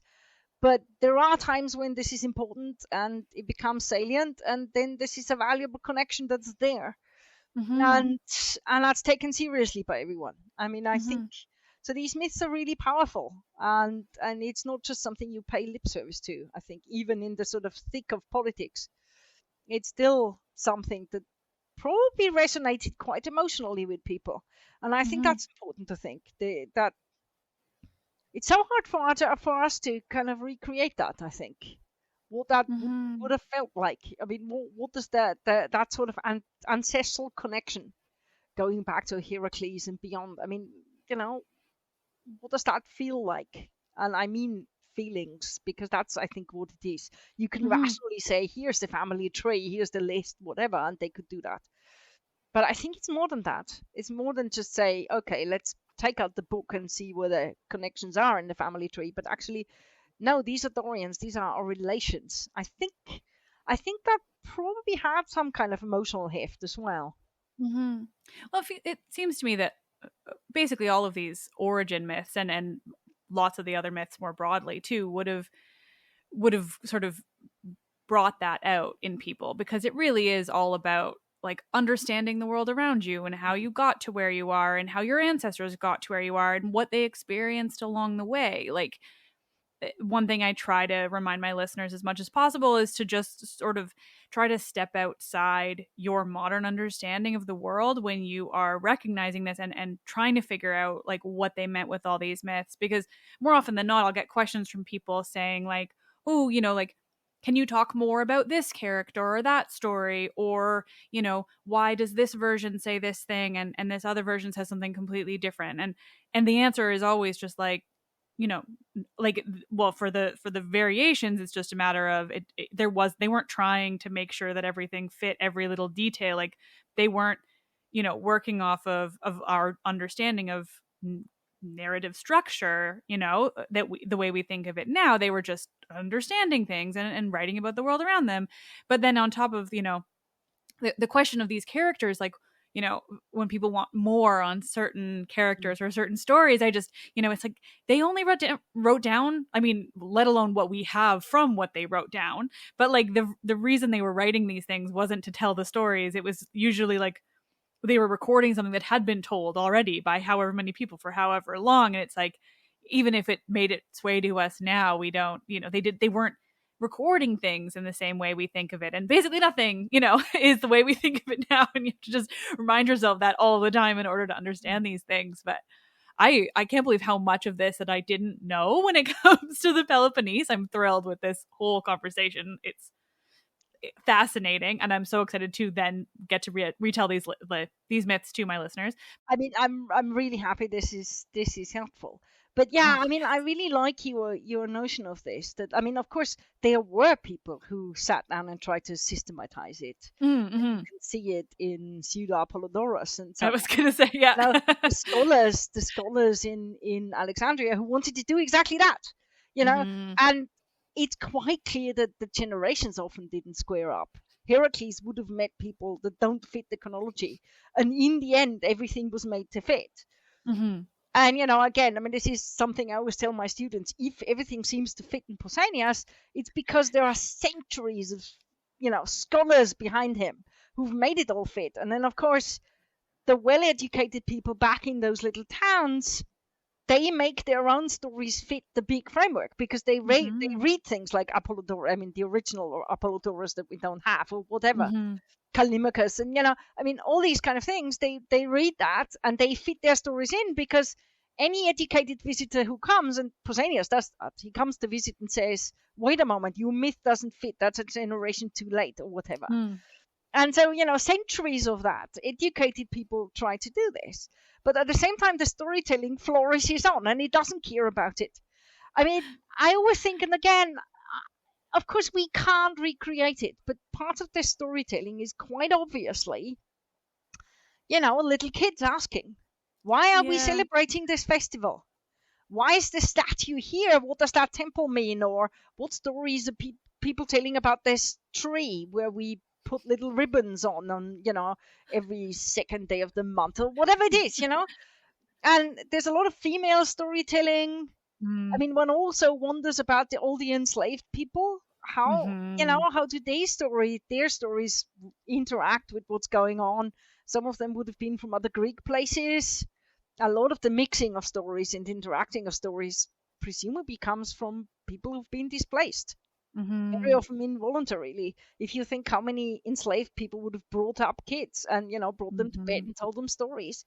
There's a lot of that going on. How many non-Greek stories get mixed into all of this in that way? And of course, we have nothing of it. And then exactly what you say, the questions that your listeners ask about, what do we know about this character? Tell us more. I mean, it is exactly the thing that drives fan fiction. And I always think fan fiction is a brilliant way of thinking about how myths grow, and also about what the Athenian tragedians do, and so on. Just gonna say that exactly. Yeah, I mean, tragedy is fan fiction. Absolutely, it is. I mean, some of it is Iliad fan fiction, totally. But there's all sorts of things going on, and also you can draw the same character and make them do different things. There isn't canon now. We think now it's canon because Sophocles wrote it. But no, Euripides came along and wrote a play about the same person, and the same person does something very different. It's a bit like, Marvel or DC comics, where the same character can do very different things, or, can be a different person, and, whatever. So in a way, all of this is in literature, but particularly, I think, in storytelling. You can imagine those kids saying, so what happened to Helen after the Trojan War? And then, there's this bit in the Odyssey, but let's think about what happened in between. And someone is a good storyteller, and off you go. And it must have happened every evening of the year in every city, that and at festivals, local poets turn this. So all the time, this material is being retold and changed, and people are excited about it. And sometimes this sort of fan fiction-y bit would have really annoyed people, I guess. Yeah. That story about Heracles that we heard at the last festival by this crazy poet, we don't like. And, obviously it never gets retold. And, so that, and I think it's really important to imagine this, although we don't have it, but we have to imagine it, because I think then it's much easier to get a sense of what this bulk of stuff is. Yeah. And I think it also allows us to be a little bit more irreverent with it. So in some ways, I think recognizing the deep importance of it, that, they emotionally feel this stuff. But at the same time, nothing is that serious. Yeah. I mean, you can go off and write, the telegony, right? Don't even get me started on the telegony. That is the worst piece of fan fiction of all of antiquity, right? Are we agreed on this one? It's just like, come on! No, I've made it like I will never tell that story on the podcast, and now it's like almost a running joke in my own brain of like, my listeners will never hear it, and I stand by that because I refuse to believe it's real. This is exactly the kind of thing, that completely insane piece of fan fiction you come across, some crazy shipping story or whatever. You come across on the internet and you say, okay, I'm going to ignore this. This is madness. I have not seen this. I will not acknowledge it exists. There's all the wrong things with those characters. I think the telegony is a beautiful proof that everything, absolutely everything people could do with these characters, and even things that you couldn't believe someone could do with them. But we've got 1,000 years and God knows how many people all retelling these stories and trying to fill the gaps and making fun of it, and coming up with some perverted ideas, and some of them quite misogynistic, to be honest. And but I'm sure there were women who came up with very dreamy versions of some of the heroes and amazing versions of the women, and all of that. And sometimes we get glimpses of it, and some of it is complete nonsense. Thank you. But and I think once I've started thinking about it like that, it's sort of, I found it easier to cope with. And I think reading Pausanias, you really need to, because it's such a bulk of stuff. And contradictory, and he's clearly so laid back about it. He points out, that's contradictory, and that's, at some point he says, well, if I could basically, if I had to tell all the stories of where Zeus was born, I think when it comes to mountain number 4, where Zeus was also born, then, I would never end. It's almost like, a penny for each time I get to a mountain where Zeus was born, I'd be rich. He almost says it like that. Yeah. And, he's quite laid back about it.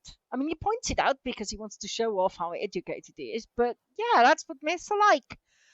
And, getting that relaxed about it. You clearly have, completely cracked this one. I always find it quite hard to pass this on to students. It's always great fun. We spend a lot of time sort of mulling this over, and there's a lot of talk about fun fan fiction, and I think they're always slightly surprised that someone like me has feelings. but all that kind of stuff, because actually the internet gives us probably a better handle on this than people have had for a very long time. Because that is a storytelling space. Some of it quite nasty, but it is a storytelling space, and a free fall, and so on. And you can see what stories humans want to tell, and they're clearly trends. Some people go and write the telegony, but clearly, for example, if you've got a beloved story, every character has to have a relationship with every other character. However unlikely in some story at some point. That's just Heracles in a nutshell. Yeah, exactly. But that has to happen. Yeah, you're right. Actually, Heracles goes absolutely everywhere. Everywhere. Shaq's pretty much anyone going. Yeah. There one story where he is with 50 women to account for all these different children that he had. He's like, 50 women in one night or something. You're like, oh, okay, sure. Let's go with that. Yeah, no, absolutely. And again, I mean, obviously, those are, you also think those are male wish fulfillment dreams, presumably. There's a lot of that going on. True. But nevertheless, yeah, absolutely. Yeah. How many characters can have? I mean, and then how many relationships, Achilles ends up having in some completely impossible ways. I mean, clearly people just couldn't bear the idea that he just basically dies and doesn't really Yeah. have all that much, well, legitimate sex anyway on the way, Yeah. and all that kind of stuff. I mean, it's it's really so there's a lot of that going on, and I think, yeah, the Peloponnesian stories obviously work along the same ways. I mean, we Yeah. can sort of, I've talked about the politics of it all, and of course that's a part of it, but I think that's really just a small part of it, and that's the bits that sometimes end up in the written record. But underneath it all is, well, whatever, helot women telling stories to little Spartan kids. It's all that kind of stuff that must be going on all the time, and it's such a pity we don't have it, but those stories must have been rounded out in a way by that over the centuries, and it sort of makes me feel good about it. I like that notion of the many little kids on someone's knee listening to, why are we here? Why are we doing this? Why are we so weird?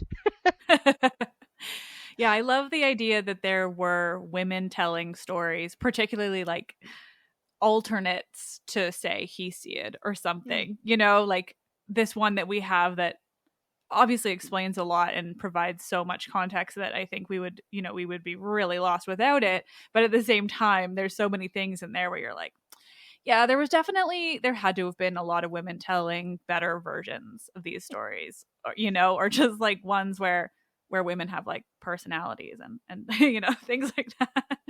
Well, the interesting thing is, of course, that there have been people who have been kind of wondering, how much female input there was into the many generations of Homeric poetry, because there you do get the female characters, and you get perspectives that are quite surprising, and so on. And perhaps that is actually a good example, because anyone who could spin a few good verses could have had their work end up in that sort of bulk of tradition, because I don't know, I always assumed those kind of bards, for want of a better word, I mean, who went around, they would have picked up any good verse that they could find, and if it was good enough, they would have plunked it into their latest version of whatever they were singing, and who knows, but it is interesting that oral poetry actually pays attention to women very differently from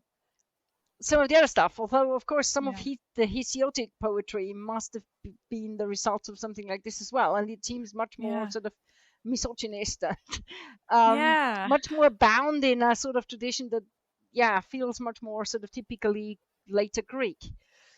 But nevertheless, I mean, female storytellers, I mean, they always seem to be just beneath the surface, and some of the myths are quite subversive in some ways, but also local stories where women really play a role. Where, I mean, in Sparta, you've got, I think it's a temple of Aletheia, I can't remember, but, a woman who actually comes from Messenia after the conquest and insists in having it made a temple. And you've got some of the wives of the kings who are involved in some of these processes and so on. So, and sometimes you wonder about local stories. Why is this sanctuary here?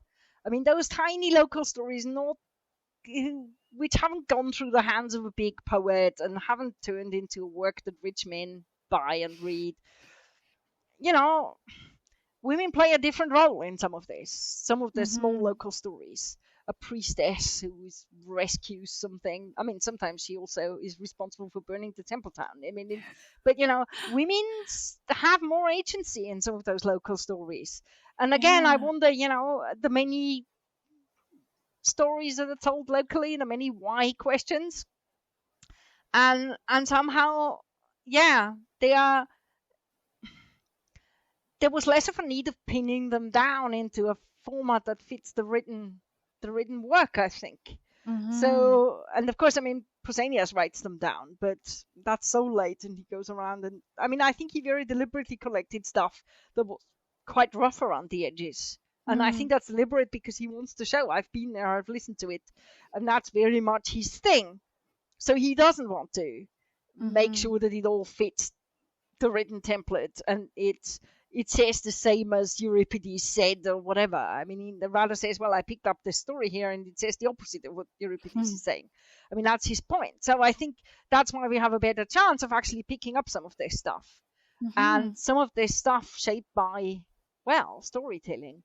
And, you know, I think some of the Attic drama, I mean, clearly it digs into myths that everyone knew, but it's also clear that those myths then get shaped by the author. I mean, with some of the Euripidean ones, I mean, Euripides' Medea is very, very obviously not the same character that she was in local versions. And again, Pausanias has a slightly different one. Really? Where she doesn't kill her own children. Yeah. And the locals stone them. And but there must have been different versions, and I mean Euripides clearly sensationalizes it. I mean he makes her a fantastically interesting character. Yeah.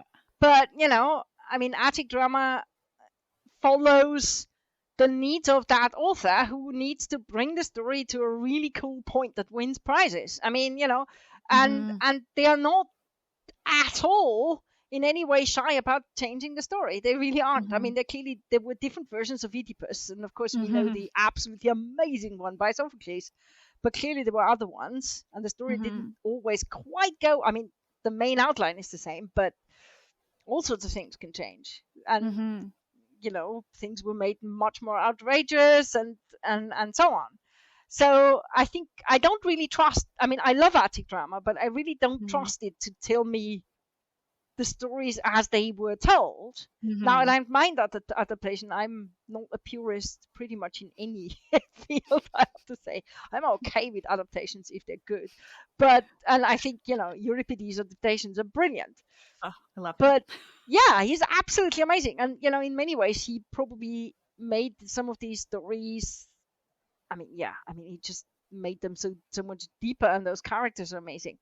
But they're not necessarily what there was. I mean, you know, and so often these plays work like clockwork, and actually the story that's told locally really doesn't. I mean, you're filling in these gaps and you're making it all work, and you have to make sure that it all comes to head at the same time in front of the same building. I mean, that's not how a local story works. I mean, these guys were geniuses in plotting and in character shaping, but actually the local the local story with the character, you know, doesn't really give them big speeches why exactly they do that and what it feels like. I mean, that's brilliant about Euripides, obviously, particularly, but the local story is quite different. So actually the shape of what it says and how it fits into its local context. So all this Theban stuff, for example, that the Athenians adapted, who knows what that looked like in Thebes. And, you know, I love what the Athenians did with it. I really, really do. But it's not the local myth as it was told and as we probably should understand it in a local context. And sometimes, you know, I read scholarship and people build all sorts of notions of you know, local history and local identity on what Sophocles was saying. And I'm thinking, no, that's an adaptation. It's a brilliant adaptation for that point of time. I mean, you can do amazing things. For example, the way Aeschylus is using myths of Argos, and look at the politics of the time, and you really see how Argive-Athenian relations are kind of reflected in that. I mean, that works. But how those stories were told in Argos, who knows? It's just, I think that's so the way literature relates to the actual local stories is tricky. And perhaps I'm putting too much trust in Pausanias, and he's of course awfully late. But I like that about Pausanias because he gives us some of these unpolished stuff that doesn't seem to make a lot of sense. But once you think, how does that fit in locally? You realize, oh, actually, yeah. I mean, that's really meaningful there. It's not a beautiful story. The characters aren't really worked out. But perhaps some local poet did it at some point. We just don't have it. We don't have local Mhm. poets from Megara. I mean, unfortunately, I'd love to know what they said about Yeah. everything the neighbors were doing to them. But, or, local poets from Thebes or, wherever. Mhm.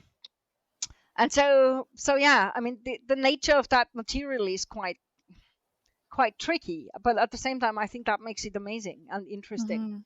But yeah, I like to keep those storytellers, the women with kids on their knee. Oh, but Mhm. also, not just women, grandfathers, fathers, everyone really. Mhm. Just normal people. Normal people. Yeah. But lots of enslaved people. Yeah. I mean, let's be honest, lots of elite people, like in Sparta, those families, who knows? I mean, who brought up Mhm. those kids, but mostly helots, presumably. Mhm. And how would they tell those stories? And Mhm. would they be punished if they told them wrong? I mean, we don't Hmm. we know nothing. We know absolutely nothing how this relationship would have worked, Mhm. and who tells the stories to whom, and who they belong to, and what they mean to different people. So Yeah. they're really complex, kind of, they're complex dynamics behind absolutely everything, which we can just assume. But I like sort of spinning out this stuff out, although we know nothing about it. I think about this stuff constantly and looking Fantastic. at just imagining what other people would have said that we don't have, and why one story is missing this gap that you just want to explain, or all these things. Or specifically, I think about Thebes a lot because, like you're saying, like we have the Attic drama, and so often it paints Thebes as this place where like all of the wildest stuff is happening. Like the things happening in Thebes, like that poor city state, is just a disaster. Between all the takes on the Seven against Thebes and Bacchae and Oedipus, it's like, okay, that place is a mess. So you got to imagine, like, what did they say in Thebes? Did they see themselves as a mess? Did they have all these other stories? And I think about that for Heracles as well, being from there, but they didn't. Well, we don't have necessarily a lot of record of them tying themselves to him as much as, say, Sparta, like you're saying. But even like they have their own founding hero, Cadmus, who also is like missing from a lot of sourcing. I'm fascinated by him because of how little there is, but how powerful he was. So I think about him very It's a specifically a lot. fantastically interesting hero. Also, his Yes. Phoenician roots. Oh my god, he's my all-time incredible. favorite. And he's the only hero who marries a goddess. Harmony is the only goddess who just like lives as a mortal, and it's just sort of there. And the goddess, the daughter of Olympians, it's a whole thing. I could think about Cadmus and Harmonia. And he's the grandfather of gods. Yeah. I mean, this is just incredible. Yeah. He marries a goddess. They like, Dionysus is two generations down. Like, it's just, it's such a story. Yeah. But also Thebes is somehow the beginning of Thebes, but generally the stories of Thebes as we have them are a lot more warlike than Sparta. Mm-hmm, I that's mean, true. you've got the dragon seed and all that kind of stuff. These warriors sprung from the soil. Now, not all of them survived the fight or whatever, but that's clearly part of the ancestry of Thebes. Mm-hmm. You'd expect that to be the ancestors of Sparta, but no, and they even call the Spartoi, Yeah, that's so true. Yeah, but no, I mean, it's the Thebans, and then this whole story about the big fight about Thebes with the seven against Thebes, and you'd expect, the Spartans have two royal houses which clearly come out of a conflict, but do the two brothers make war against each other? No, they don't. It's the Thebans who do. So in a way, it's the Theban, the warlike kind of stories, because I really thought about this, as after we had our email exchange about this, can I think about anything, where are the warlike sort of ancestor stories? And he kept putting me back to Thebes. Yeah. I mean, those are stories that would be perfect for Sparta, and like the Spartans out of 300. You'd think them to have that kind of ancestry, and that's not them at all. So it's really interesting. I mean, the Theban version of all of this must have been somewhat different. I mean, and again, how much of it is changed? I mean, even whatever, even so many of the details. I mean, clearly, quite a lot of the conflict that we know of the story of Antigone is literally made up by Sophocles for this one play.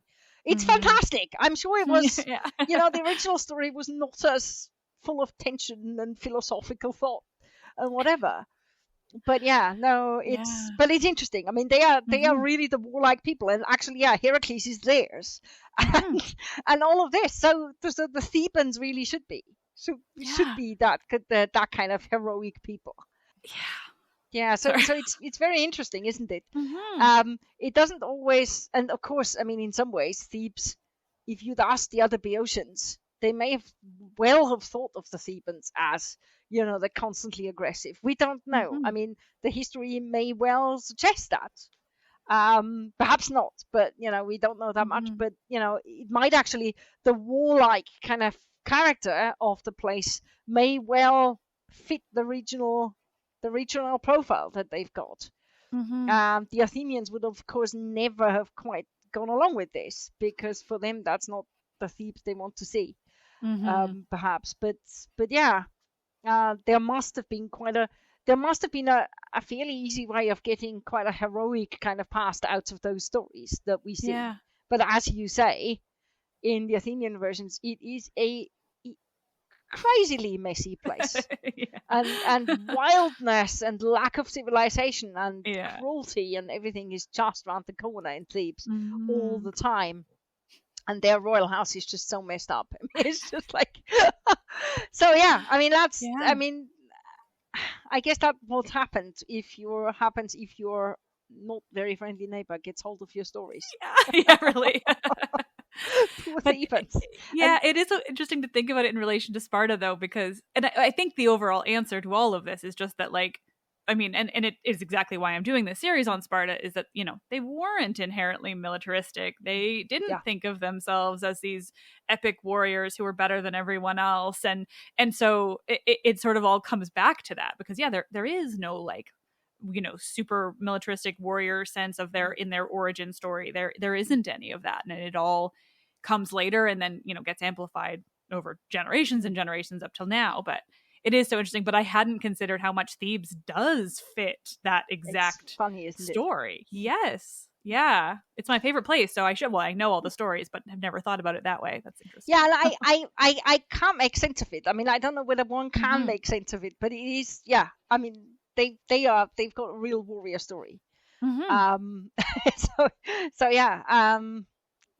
not sure. I mean, even, if one thinks of, I mean, people like Antigone, I mean, she doesn't quite go to war, but nevertheless, I mean, okay, perhaps that's just Sophocles, but, there's some very heroic people also among their women, and some women just go wild and tear people apart with their bare hands and whatever.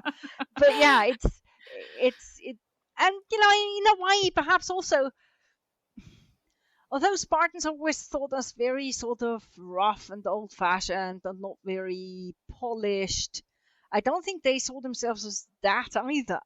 I mean, the image is probably a bit old-fashioned. I mean, like almost all aristocrats quite, sort of hanker after the old days and the old ideals, and the Spartans just got to live that. But they thought of themselves, I think, as the perfect gentleman. And it's not, I mean, being a good warrior, if necessary, is obviously part of that. If you need to take your spear, you've trained in the stadium for long enough, and you've got your perfect body with your perfect six-pack, and you can go off and grab your shield and do a good job. Yeah. And, you appreciate your state and your community enough that you won't run away because, all that kind of stuff. But the warrior ideals are kind of a subset of a much sort of bigger, notion of the perfect aristocrat, really. So there's that's kind of ideal, and that's where the Dioscuri fit in particularly. It's much more that kind of ideal, I think. The perfect young man who, if the sort of need arises, he'll go out and fight, and but also he'll help people in need, and that's what the Dioscuri do, a lot of that. and so on. I mean, there's stuff like that. I mean, obviously just people who deserve it. I mean, you're not thinking about just anybody. I mean, all of this is very much, defined by class and all that kind of stuff. But nevertheless, I think the Spartan ideal is much more going in that direction, and much more of a sense of kings and so on. I mean, there's a sort of sense perhaps that it's a place that's closer to what men used to be like. I'm sure that kind of stuff was definitely the case and was played out, and even that they didn't follow the fashion of cutting your hair short when that happened.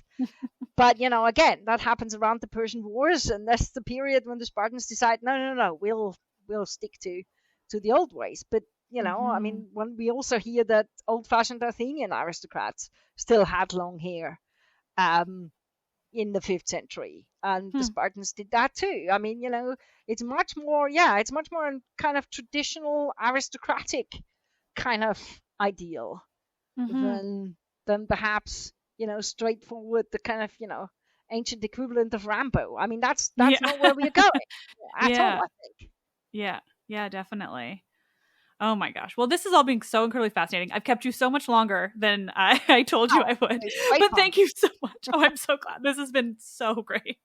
Oh, I'm very happy you enjoyed it. I mean, it's just, I can talk Greek myths till the cows come home, I'm afraid. So can I. It's better you stop me here. But it's just lovely to be able to talk to the myth person out there. So that's wonderful. Thank you. Thank you. That's very nice. No, you do so much to really inform people and, give them a good sense of their stuff without losing a sense of fun. I think that's really important, and it's brilliant. So, yeah. Thank you. That's exactly what I try to do. So I'm glad to know it's working. Absolutely. I mean, I think, and your link goes out with my myth module, I can tell you. Oh, good. Thank you. Oh, yeah, totally. I mean, it's funny looking back on how I do things now, but now I'm like, now these episodes are really good for that kind of thing. The early ones, maybe less so, but past couple of years, good stuff. It's kind of... No, it doesn't really matter because, again, it shows different ways of dealing with it. And certainly when I talk to the students about it, how many different angles can we find on this? That's really important. And, you had a different way in at the beginning. And, of course, now you've been doing it for a while. You've been talking to lots of people and you've read up on everything. And, obviously you approach it differently now. But... I think all of that works. And I think it's important to know that myths aren't just, I mean, there are an academic pursuit, but not just. Those stories aren't owned by anyone. And, I'm just as happy if people come to myths. And again, with our students, a lot of it happens very often, come to myth having started with some very popularized version that's very different. And, doesn't matter whether it's Percy Jackson, and I'm sure very soon we'll get more Greek gods from Marvel. Even if they're in the shape of Russell Crowe, everything goes, honestly. And, that wasn't your level at the beginning either. But, I think the great thing is that these things are still so malleable, and there's so many different things you can do with them, and people come at them or come across them in a particular way, and it could be all sorts of things, and then work their way in, and so we get different perspectives. I think that's, and I hope it goes on like this. I mean, I think that's a brilliant thing about Greek myths, because they are. I mean, there's so many facets to them. And I know that my approach mostly via Pausanias is just one way of doing it. But that happens to be my way in, I guess. Well, and I mean, it is interesting. I mean, just seeing it that way. And then I like watching from, how much I've grown, but also looking at how long I've been doing this, how many episodes I have, and how much I'm not remotely close to being out of content. Because there is just so much and so many variations and so many different places to dig in and look at weird new things. And, it really is, it's endless, and it's clearly so much fun too. And I'm just assuming that as long as the telegony doesn't turn up, you're not finished. No, exactly. The If you telepathy ever will get never to turn up. if you I ever won't get give it to the up. last episode, that'll be it. Because then you'll run out and Just you like- will have to do it. I feel like that would be me just burning it all down at the very end. Just like taking my entire legacy and setting it on fire. I wonder whether Pseudo Apollodorus wanted to do that because it's literally the last paragraph. Is it really? I Yeah, didn't know the that. work ends That's with it, or the last 3 paragraphs or whatever. But it literally ends there. So perhaps he thought the same thing. Right, that's Yeah, it. I've burn told it you all everything, down. and now I'm burning it all down. But you'll never get to that end, so that's great. Yeah, no, not ever. I just love that we agree on the telegony. Oh my god, same. It is. I actually recently edited an episode where I fully edited out a reference I made to it in a conversation because I was like, I don't even want my listeners to Google it. Like this one, I won't edit out because it's too funny. They'll just have to. I'm never going to tell them about it, and they should know. Just don't Google it because your life will be forever changed for the worse. You'll have to figure it out whether my random segue into it just to go. Perhaps you should keep it a secret. Oh yeah. I mean, icky bad fan fiction. I mean, how far do you want to go? I mean, it's funny because immediately after you referenced fan fiction of like a weird ship or something, shipping odd characters, and it's like that's exactly what it is. Like it's it's no. I'm afraid I do mention it to my students, and do you? They themselves have exactly the same reaction. Yeah, I mean, anyone who's ever seen bad shippy fan fiction knows, this is it. This is it. And the Greeks weren't immune to it, and in a way, I want them to know. There's always this sense that the Greeks were sort of above everything, and they were no. They could do bad CP fan fiction. They could do absolutely any kind of crap you could imagine. Most of it isn't preserved, but here is a bit of it. Yeah, this is the one. Thank you so much for doing this. I really appreciate it. Well, thank you. It was so much fun. Yeah, we've gone over the plan time. I hope you're okay with this. Oh, absolutely. It's great. You've got a day ahead of you, so enjoy that. Thank you.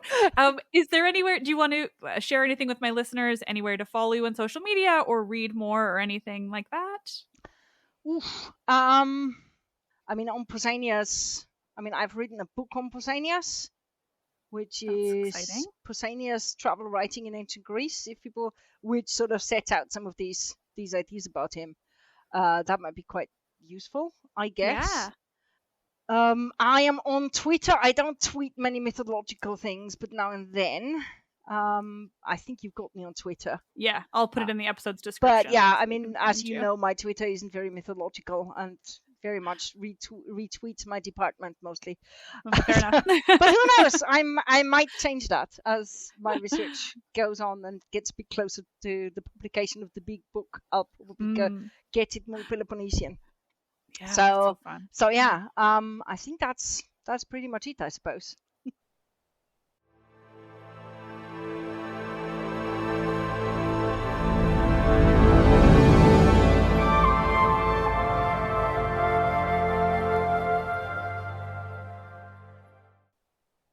Oh, nerds, thank you for listening, as always. Now, I did keep all of the talk about the telegony in the episode, but I want to point out that I did not tell you what the telegony actually is, and I will not be doing so now because it is a disaster. It is a travesty. It is a crime. Do yourselves a favor and live in ignorance of it.